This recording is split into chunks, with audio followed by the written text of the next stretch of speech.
All right, so one of the very first things we're going to be dealing with here is going to be these spring perches. If you look around them, you see they look pretty rotten. If I get over this one here, it's got a little more light on it. You see where the holes are rusting right through. It's really common.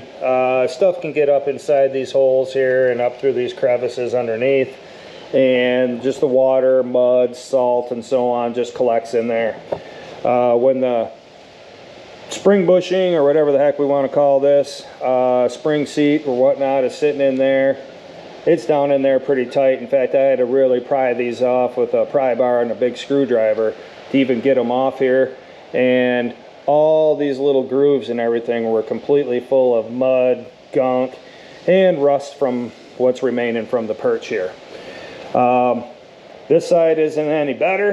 As you see, this thing's pretty rotten too. And it's even got some holes in it. Even worse, see, this one's rotted right out. Again, that's a really common thing around here, but we've got a fix for that.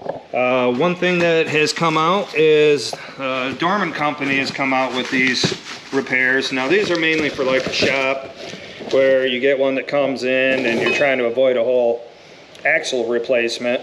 Or some major welding or whatnot. This is actually technically a bolt-on product. So that's what we got right here. If you see this goes on, goes right over top of the spring seat. In my case, we are going to cut the old ones off, but these go on here. They go right up to the sway bar mount, and then they'll sit right down on here on the front shock mount, and this will go down flush. And this is a quick bolt-on solution to have somewhere to place your spring. Normally, I think you can just hammer these right down. They would fit pretty snug over top of these old perches. But we're going to cut these off, at least cut them off halfway or 3/4 of the way down there. Get all the big, heavy, rotten crap off there. And these are pretty solid and heavy duty, especially where the spring goes. So this will be a pretty good permanent repair. In this case, we're going to take off some paint here, and we're going to weld these down, so they're going to be permanently installed on here, and they're not going to be going anywhere. That's what we're going to run with. Don't doubt any safety issues or anything like that. I don't think that's going to be the situation. I think these are going to do the trick. I'm going to show you guys this track bar mount. This is the mount from Trail Forged, and basically that's going to go right on here. Here's where the factory lower track bar mount is on the axle. It goes right underneath the spring perch. In this case, because it's going to be moved with this new setup, this is going to go on here. Oh shoot, how does it go? So this is going to go on here about like this. The bolt, if you can see that there, the bolt hole for the stabilizer link's going to go through here. These will be welded right up together. And of course, with our spring perch repair from Dorman, it's all going to get sandwiched in there together and all welded together as one piece. There's a spot down here on the axle you got to clean up where this mounts on, and we got a spot over there on the side where the tab goes. Something else that's pretty common for you guys to use steering stabilizers is this is no longer going to be needed, the factory perch. And in fact, actually what we're going to do is cut it off about right here, and that's going to get welded to the side of this bracket, and we're going to relocate the steering stabilizer. I can show you on this axle I've got right over here how that works. This is my old axle, the quadra drive axle, and as you can see here, we took the perch for the steering stabilizer and welded it onto the side of the Trail Forge bracket. And then the steering stabilizer went right out here to the connecting tie rod and mounted right on perfectly. It was up and safe and out of the way and above the tie rods. It made a big difference and seemed to function just the same. So there was no loss in performance or whatnot. I know some of you guys don't believe in the steering stabilizers. In my opinion, if the vehicle was originally engineered and designed with one, there's a reason for it. And I think there's better results with one. So the part numbers you have here for these Dorman repair kits is 926078 and 926079. One's for the left and one's for the right. They're opposite of each other, of course. And I'm not sure what they retail for. I want to say they were somewhere around $100 a piece. I saw these at a trade show several years ago and had tried to find these for several years since then. Never could find them. Googled spring perch repair for a Jeep WJ the other day, and sure enough, they come up as a viable product at this point.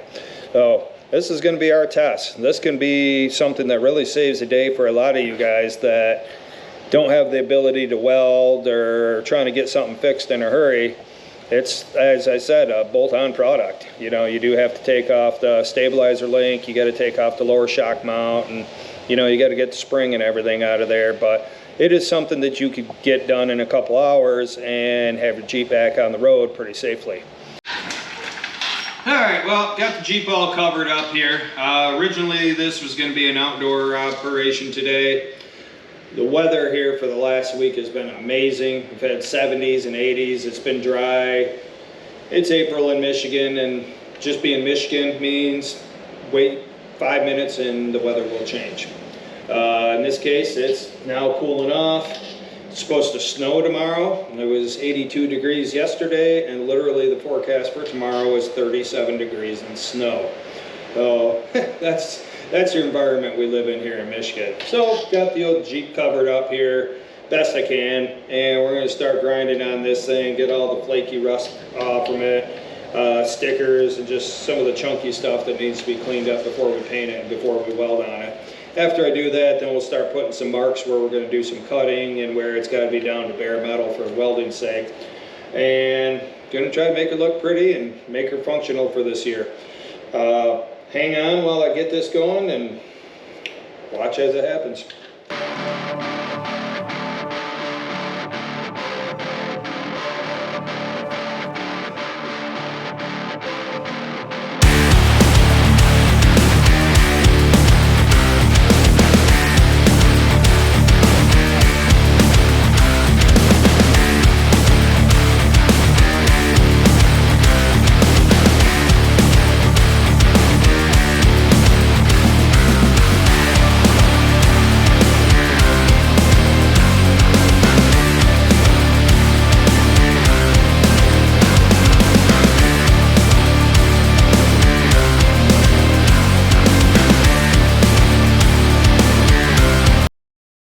Alright, well, here's what we've got. Shinier axle, a lot of the rust and scales off from it. We got a whole dustpan full of crap. That's just the stuff I've swept up. That's how much corrosion you get around these parts. Now you can see those spring perches and really see what's going on here.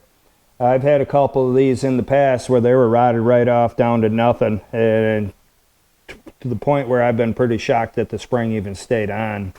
This side isn't any better. It's got itself a big old huge hole there.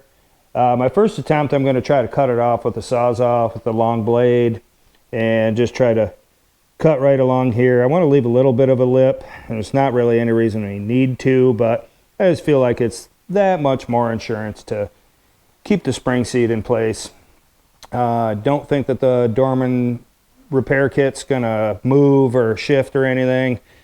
They've got a lot of liability involved when they put out a product like that, so I have to assume that there's been some good R&D involved in trying these out before they put them out into people's hands. So we're gonna grab the old Sawzall, we're gonna go chop those off. If that doesn't work, we'll do something a little more aggressive with the grinding wheel, but let's get those down there. And we're going to do some marking for some other spots where we got to make sure we got nice clean metal to weld on, like the track bar bracket and so on. So let's get at it.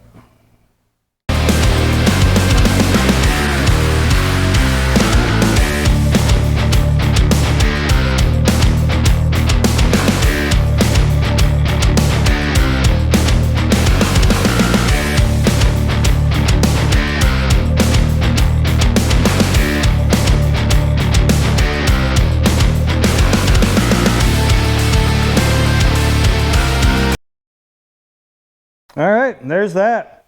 Next thing we got to cut off here is the factory track bar mount. I'm gonna cut that off the axle, and then the rest of it we're gonna have to grind off with Probably a death wheel. All right, and here's this here. This we're going to be using for our new track bar mount. This will get welded on there, and then that's the spot we're going to attach our steering stabilizer. This will work out pretty good. As you see, we got a lot more to grind off. There we are. I gotta get that all ground off. I might get the Sawzall in there and cut off a little bit more so I don't have to grind for hours. But we'll get that off there. And let me give you a little closer shot here so you can see these spring perches. When they're all rotted out the way that they were, it's not really much to cutting these things off. As I said, I've seen these before and even had one in the past where these were rotted right off down flush. Some form of magic was keeping the springs on. But once we get these new things on there, I think that we're going to be doing pretty good.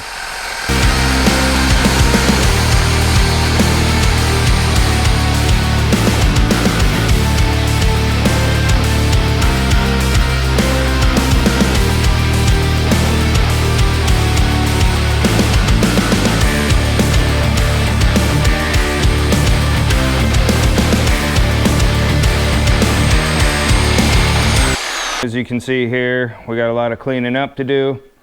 We're gonna grab the grinder. We're gonna grind these down pretty much smooth, get as much of this rust and crap out of here as we can.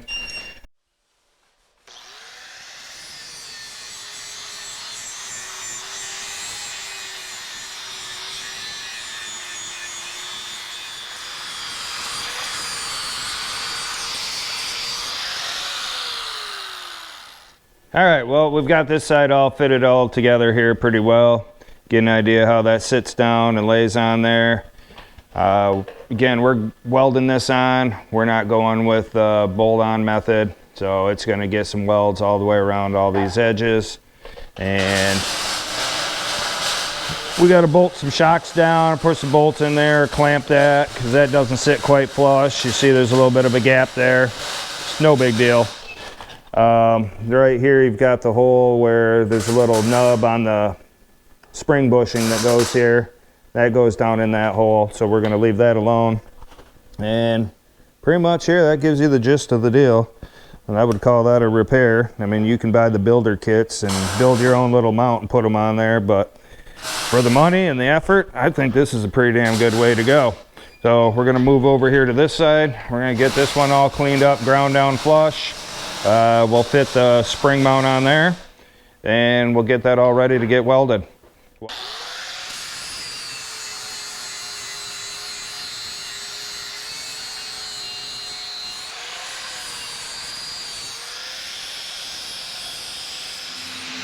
Alright, we've got this side all cleaned up pretty well too. You can see that metal is real thin, but we got enough meat there to weld to. Some of these spots in here are hard to get into with the angle grinder, but as long as it's not quite where we've got to do any welding, I'm not too concerned about it. And it's a little bit close right in there, so we'll get that cleaned up a little bit more. And otherwise, here we go. That one's fitting pretty good, and we've got that one fitting good there too. So now that those are sitting pretty, we're going to move on to removing this mount here for the track bar, or excuse me, for the steering stabilizer. Get that all ground down smooth, and then move on to the next step here.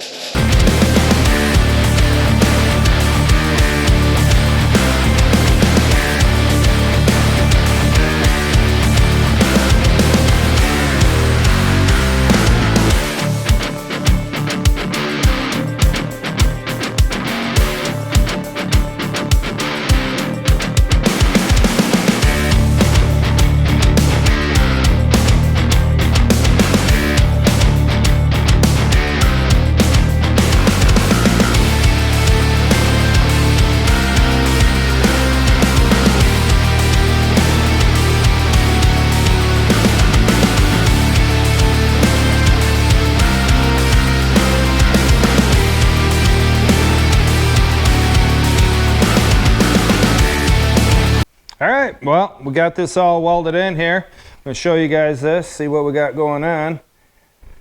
Got that mount on there, got to weld it all the way around. We did bolt it into place, so make sure all the bolt holes lined up and everything's where it's supposed to be. Got our trail forged mount on there and added my steering stabilizer mount on there as well. That'll mount on the top of the connecting tie rod. There's a little bracket that came from Trail Forge for that. It is a little bit flimsy, but it's done the trick for the last 2 years, so no concerns there. Here's the other side. Get a good look at that. Everything's all secure. That's never coming off. We still got to tear this apart and replace the ball joints. We're going to put new hubs on there. And I'm not going with a truss on this. These are axles just for this year. But we might get some metal and, you know, weld a little bit on here to strengthen up this mount, you know, for the upper control arm mount technically. But with the rough country kit that I have, that's just, I don't even know what you would call it at this point, but control arms mount down on the bottom here for the rough country kit. And then it has little arms that come off here and go down to the main arms. So we're going to stiffen that up a little bit. I did debate about putting some different bushings in here, but I don't really see a problem with these ones. They don't look pretty. You can see where I got into that a little bit when I was grinding around on here to get all the rust and crap off, but they're not blown out. They're not even barely even flexible. And with the rough country setup that I have, there's not really any movement or anything there. It just, you can adjust those arms to adjust your caster a little bit. So I think we'll be all right with that. I'm debating on whether we're just going to use the old farm implement paint or we're going to POR 15 this thing. I'm going to POR 15 the heck out of the bottom of the Jeep and inside the wheel wells. But other than that, we just might go with the old black farm implement paint that we use at work. That seems to hold up real good, and that's what I painted everything underneath here a couple years ago, and 2 years on it and a lot of mud and crap like that, and it hasn't rusted or anything show through, so we might just go with that. But here we are for today. So thanks for tuning in. Thanks for watching the channel. Please like and subscribe. We like you coming back. Comments, anything you want to talk about, please leave comments. I respond to them all.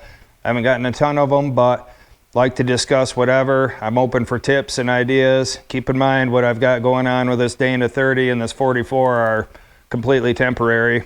Next episode, we're probably going to be doing this truss. I haven't decided if I'm going to record that or not. There's plenty of more knowledgeable people than me out there that have already done this job.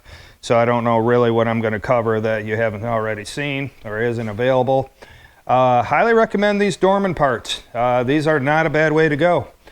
Again, they are bolt-on, so if it's an emergency situation, you know, you just got to grind off what's left of the spring perch there, get them down pretty flat, and they sit right down where they're supposed to, and then you just bolt in the stabilizer bars and the shocks here, and that holds everything into place pretty well. Welding it, just even a better way to go. That's what I preferred, and we had to do a lot of welding today anyway, so got that bracket on there for a 1-ton setup and the over the axle track bar from Trail Forge. I don't think anybody makes anything better than what they've got. Trail Forged products just seem to be top notch. I've got a lot of other things I've considered as well as their suspension and so on, but I've just really had no complaints with this rough country stuff. So other than those crappy joints that they come with, and that was easily replaced with Johnny joints, so I don't see any reason to do anything else. But please come back, please like, please subscribe, please share. Anything you can do to help me out here is great. I'm doing this for fun, but I'm also doing this for the WJ world because I want to see these things be the next hot item. So have a great day. Thanks.